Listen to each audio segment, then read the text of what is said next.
Hello viewers, welcome to wrestle Bangla BD. স্ম্যাকডাউনে Zeus এবং কোরিডোর সামনাসামনি হয়। ব্যাক স্টেজে কোরিডোর যাচ্ছিল, মানে জেউসও আসতেছিল, তখন তারা ফেস টু ফেস হয়। কোরিডোর জেউসকে বলে যে টুর্নামেন্ট জেতার জন্য জাস্ট একটা ম্যাচ তোমার জিততে হবে। জেউসও বলে হ্যাঁ, সেটা আমি জিতবো, জিতে কোরিডোরস আমি তোমাকেই ফেস করব। জেউসও কিন্তু এখানে কোরিডোরসকে সামারস্ল্যামের জন্য আগে থেকেই চ্যালেঞ্জ করলো। কোরিডোরস বলে হ্যাঁ, আমি এটা আশা করি তুমি যেন এটা করতে পারো। কোরিডোরস এটা বলে যখন যাচ্ছিল তখনই জেউসের সামনে চলে আসে স্যামি জেইন। জেউসোকে স্যামি জেইন বলে তোমার কি আসলে মনে হয় সামারস্ল্যাম পর্যন্ত কোরিডোরস চ্যাম্পিয়ন থাকবে?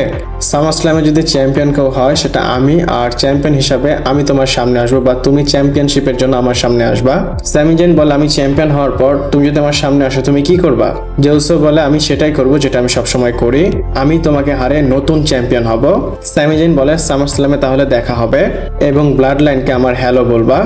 আর এটার পর কিন্তু জেউসো চলে যায় এবং এইভাবে এই সেগমেন্টটা এন্ড হয়। দেখেন কিং অফ দ্য রিং টুর্নামেন্টের ফাইনালে জেউসো ওবাফেমিকে ফেস করবে। যদি ওবাফেমিকে সে হারাতে পারে তারপরে গিয়ে সে হয় কোরিডোরসকে ফেস করবে, না হয় স্যামি জেইনকে। কিন্তু ডাব্লিউডাব্লিউই আগে এইগুলো টিজ করতেছে। আমি আগে দেখবো এই স্টোরিটা কোথায় যায়। যদি ডাব্লিউডাব্লিউই কস্ট করায় ওবাফেমিকে ব্রক লেসনারকে দিয়ে, তাহলে জেউসো অ্যাডভান্স করবে। আর ওই দিক দিয়ে যদি গুন্থার জিতে যায় বা স্যামি জেইন জিতে যায়, তাহলে তো জেউসের সাথে স্যামি জেইন যদি জিতে যায় জেউসের সাথে স্যামি জেইনের ম্যাচ হবে। আর যদি গুন্থার জিতে যায় গুন্থারের সাথে জেউসের ম্যাচ হবে।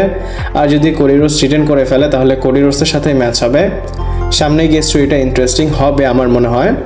আপনাদের কি মনে হয় আমাকে কমেন্ট করে জানাতে পারেন। ভিডিওটা এই পর্যন্ত ছিল, ভালো লাগলে লাইক কমেন্ট শেয়ার সাবস্ক্রাইব করে পাশে থাকবেন। পরবর্তী ভিডিওতে আবার দেখা হচ্ছে।